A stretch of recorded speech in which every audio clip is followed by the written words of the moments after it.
love is not necessarily a compliment, frankly. I mean, stimulating some kind of love instinct in me isn't necessarily, you haven't done necessarily anything of merit, because my sensibilities aren't merit-based. They just aren't. They're crude, kind of tacky, you know. Crude and tacky, huh? Well, Gary, the way you described your love for Ocean was that her bravery and her curiosity would cause her to approach aliens if they landed on the planet Earth, whereas everybody else would be running away. Can you please tell me what's crude and tacky about that? Let's listen a little more to the way you described your feelings for her. But I know there's more to you than just hate, because you love Ocean.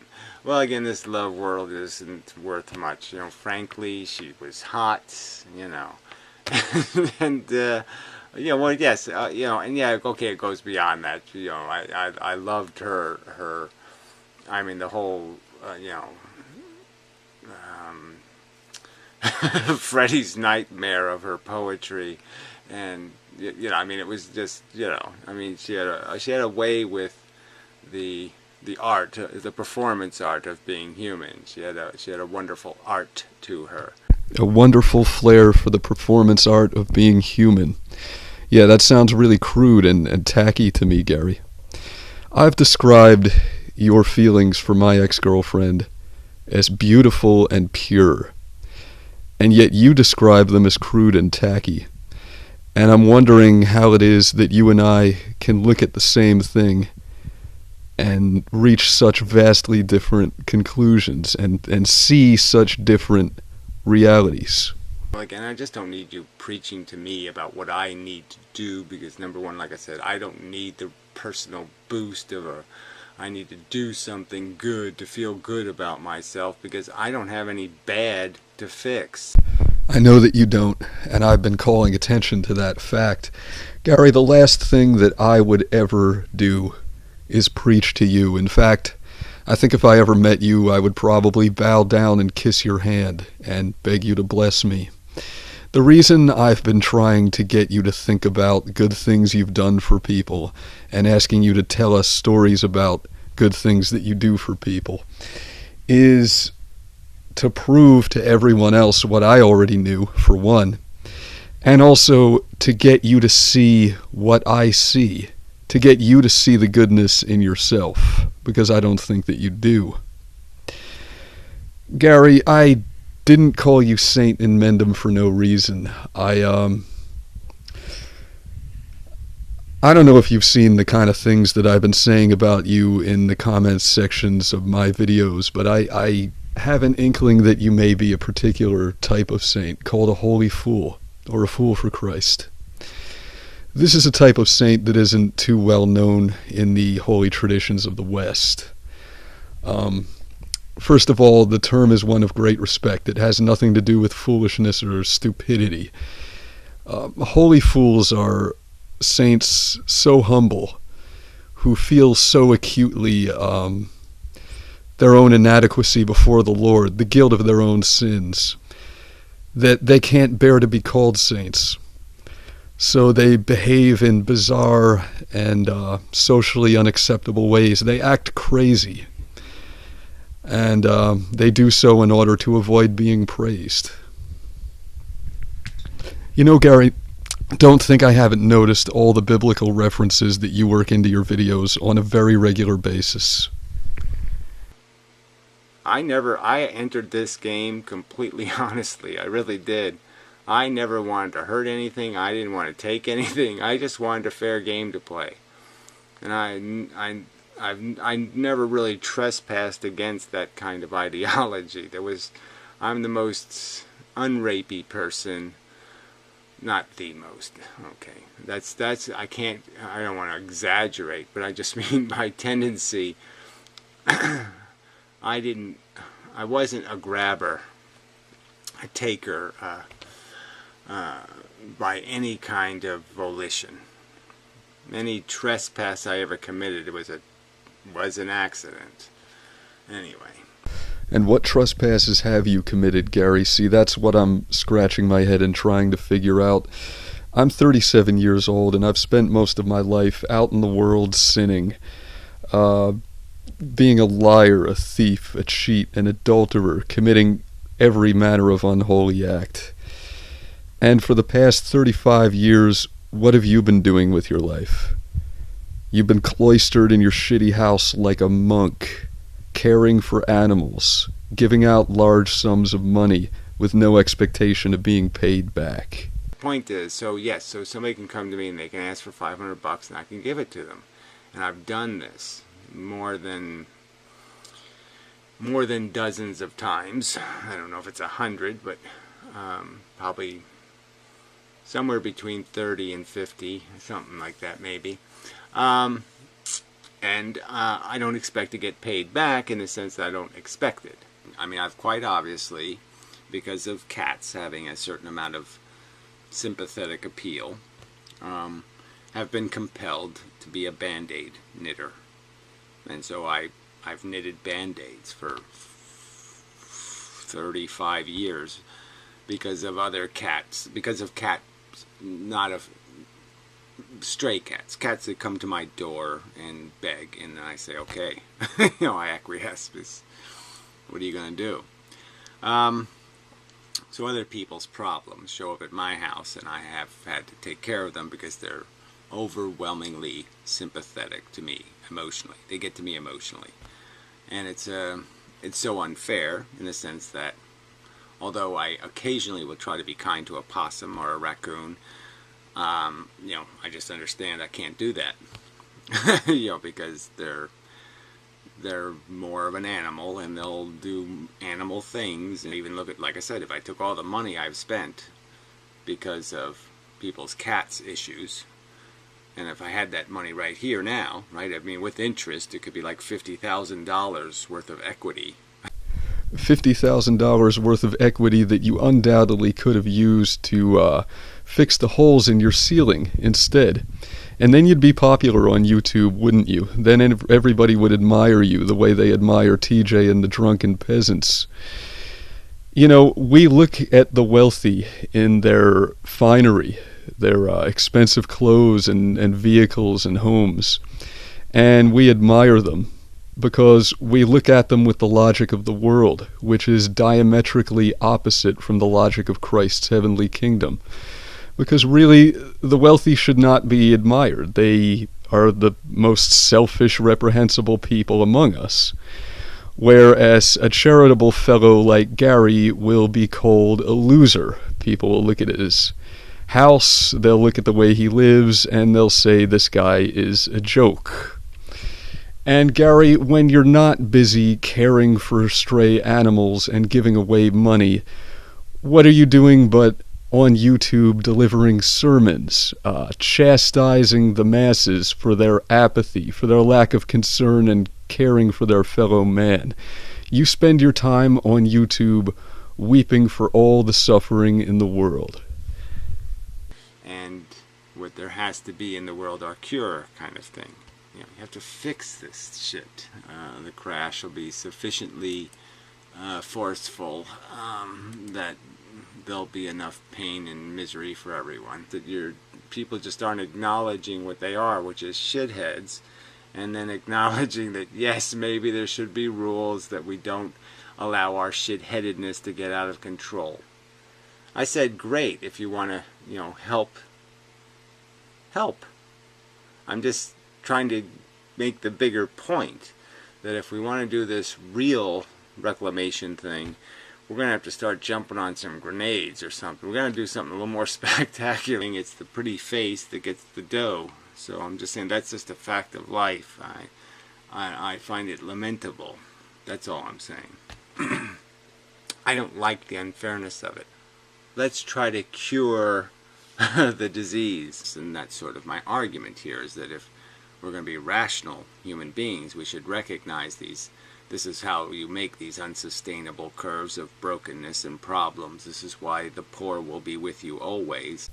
There you go, quoting scripture again, Gary. But the reason why the poor will always be with us is because we'll always have people like you with us. And that is to say, people who shun the world in favor of the heavenly kingdom. People who don't care about money because they're pursuing something higher. But Gary, I didn't make this video to convince you of your holiness. If you are what I think you are, then I don't expect you'll ever admit it. What I would like to do now is segue this video off of religion and onto science. You know, atheists have always put the blame on religion for retarding the progress of science.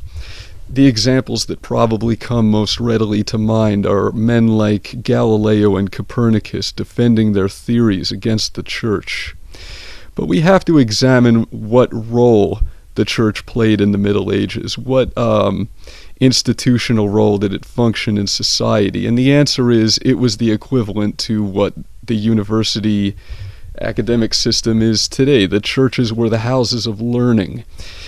And if we look at science in secular society, there is still resistance to change without any help from the church. Enrico Fermi's theories were rejected and ridiculed at first. Einstein's theories were rejected and ridiculed at first. And both scientists were ostracized by their peers for upsetting the status quo. See, this resistance to change is not a feature inherent in religion. It's a feature inherent in mankind. And why is this a feature of mankind? Quite simple. Because mankind exists in a fallen state. I go back to, say, 1985, when I was, I had lived off my own resources with my anxiety disorder, and it was becoming harder and harder for me to make a living, and so I wrote a letter to the federal government informing them that I think it's really obscene, that they put people in a marginalized psychological condition in this position where they're going to have to live in this grotesque poverty, and they'll throw me in an institution, or they'll throw me in jail. They'll throw me out of my house. They'll throw me on the streets into a homeless shelter. But they won't allow me to just gracefully get the fuck out because it just isn't working. I can't play the game you want me to play, so you won't let me just say, can I get up and leave, please? Can I just leave the table quietly, gracefully? No, you're going to force me to blow my brains out, or jump in front of a car, or jump off a bridge, or do some fucking act of violence against myself because you won't allow me to, in a dignified way, concede that, okay, I'm not productive enough to be part of your little society, so I'll just leave, okay? Gary, I'd like to tell you about a story of something that happened to me in my life. A couple of years ago, I was going through some difficult personal issues which put me under a tremendous amount of mental stress. And because of the stress that I was under, I ended up having a panic attack, or you could call it a nervous breakdown. You can call it what you want. But the stress was so severe that it weakened my immune system to the point where I came down with shingles. Shingles is a viral disease caused by the herpes zoster virus, otherwise known as chickenpox. See, what happens is someone becomes infected with chickenpox as a child, and after the initial infection, the virus just lays dormant in their body for the rest of their life, typically until they reach old age. And then at that point, the immune system becomes weaker, and the virus resurfaces, and it begins to attack peripheral nerve cells, which is exactly what happened to me. I started feeling pain in my arms, which I mistook for the onset of arthritis. until I started breaking out in rashes, and then I figured out what it was. Now, it's not typical or normal for someone as young as I am to come down with shingles, but this just serves to prove how powerful the psychosomatic response is. Psychosomatic responses, of course, are when real physical anatomical changes take place within the body based upon no more than our thoughts, feelings, and ideas. So, to recap, I was thinking negative thoughts, and I was upset and stressed out, and it literally caused a physical anatomical change in my body. The stress weakened my immune system, and a virus started to attack my nerves. Now I'd like you to watch this video, Gary, and please watch the whole thing. It's only 5 minutes long. Are you one of those folks who uses this phrase, "Oh, my aching back"? Well, Americans are spending more money than ever before in an effort to fix that pain. Tens of billions of dollars on injections, surgery, and also drugs. But question is, do we really need to do all that? Tonight you'll meet a doctor who says he's cured many people's back pain without any of those things. And it all starts with the brain. 11 News' Donna Hamilton has a special medical alert. The Rusk Institute for Rehabilitation at NYU in New York City. It's a place where you'll see a lot of walkers, a lot of canes, and a lot of pain. All right. It is also here where you'll find 84-year-old Dr. John Sarno, a full professor at New York University School of Medicine. When he first came to the Rusk Institute in 1965, it was the first time he was exposed to large numbers of patients with back pain. All of the patients practically that I was seeing had histories of other things which I had considered mind-body for many years. Like common allergies, common headaches, common stomach problems. He thought, what if they're all related to the brain? In fact, his work led him to think that the brain is very often running the pain show to protect us. That is to protect you from emotions that it considers to be either threatening and dangerous, like intense anger to the point of rage, or from emotions that are too painful.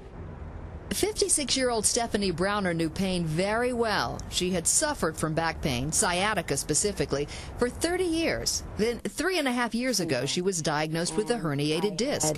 Upon hearing those words that there were those things wrong with me, the pain became so profound that I couldn't walk for a month. I spent an entire month flat on my back.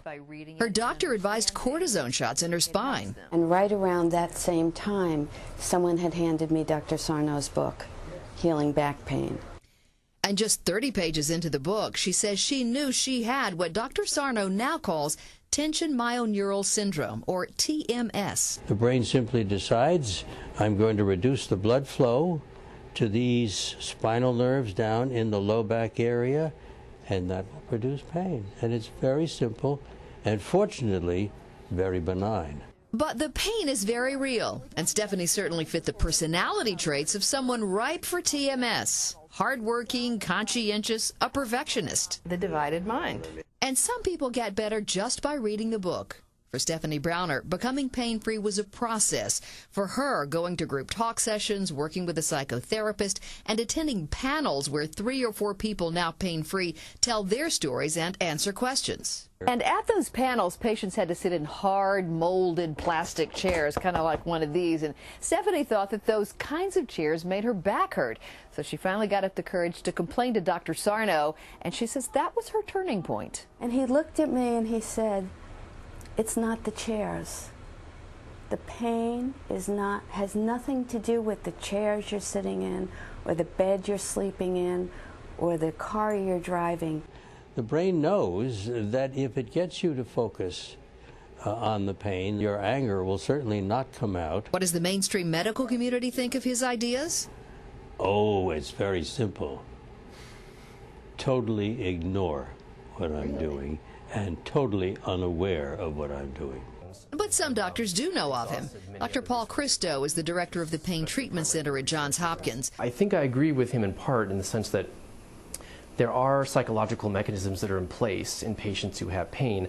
I'm not sure that I agree that that is the prime component. And at the age of 84, Dr. Sarno says he learns more every day about helping people in pain. You are now Pain-free. pain-free, totally. I am. It's amazing. It is amazing, especially after nearly 35 years. And Dr. Sarno says the first step really is a thorough examination to rule out tumors, cancer, bone disease, and other serious disorders. He is a fascinating man with a lot to say on the subject. You'll find his entire interview on our website, WBALTV.com. Click on Medical Alert. Donna Hamilton, WBAL TV 11 News. Were you paying attention, Gary? Allow me to quickly recap. Yes, John Sarno's theories are considered quackery and pseudoscience because they exist on the fringe of science. His theories will be rejected for a while, the same way Galileo's theories were rejected at first, the same way Enrico Fermi's theories were rejected at first. See, what Dr. John Sarno figured out when he began to notice that there were trends of pain that he would witness in his clinical practice, and that these trends would come and go. So, for example, this year back pain is in. Next year, neck pain is the hip new thing. The year after that, guess what? It's shoulder pain that's in. Well, what Dr. John Sarno began to notice is that this pain was being created by the mind. His patients were suffering from what's known as chronic mental stress. And to protect itself from the onslaught of negative emotions, the brain used the body to give itself a distraction, something else to think about. If there's a pain in your back and you have to worry about your aching back, then you can't be thinking about your mortgage payments or your career or whatever problems are occupying your mind and causing you so much stress. The psychosomatic response is incredibly powerful. It's so powerful, there have even been reported cases of people dying from it, such as dying of grief, dying of a broken heart, or simply dying because they give up on life and become convinced that they're going to die. That is how powerful our minds are. But there's something that we might tend to forget, Gary. The brain is part of the body. So if a psychosomatic response can occur in the body, causing real physical anatomical change caused by nothing more than thought, that change can occur in your lower back, that change can occur in your neck, that change can occur in your shoulder, or that change can occur in your brain. And it can exhibit itself as any number of symptoms that we know as mental disorders, such as anxiety disorder. Perhaps it isn't your anxiety disorder that causes you to think negative thoughts, Gary. Perhaps it's your negative thoughts that are causing you to have anxiety disorder. And it's a never-ending feedback loop. The more damaged your brain becomes, the more damaged your thoughts become. The more damaged your thoughts become, the more damaged your brain becomes. Now, the interesting thing about Dr. Sarno's theories is that he was able to help his patients alleviate their pain simply by telling them what was going on. They didn't require a medicine, they didn't require a procedure. All they required was self-examination, understanding, knowledge of themselves. Nos te ipsum, from the Latin, know thyself. Now, Gary, you have the power to heal yourself. And the way that you can do that is by becoming conscious of your own thoughts. We all think, we all have thoughts, Most of us don't really think about our thoughts. They kind of exist in the background. If you're a visual thinker, maybe you see pictures and images in your head. If you're more of a verbal thinker like I am, then maybe your thoughts take on the form of a conversation with yourself. This is what results in people talking to themselves. It's because they're thinking out loud. Well, Gary, what you need to do is start becoming conscious of your thoughts. How much time do you spend every day thinking about negative and upsetting things?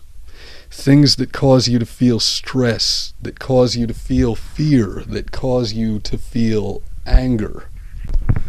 Gary, when you become conscious of the fact that you're having a negative thought, when you catch yourself having one, what you need to try to do is stop. Now, you can't force yourself not to think about something. You can't bully your brain into submission. The harder you try to push a thought out of your mind, the more you will find that you're forced to think about it anyway.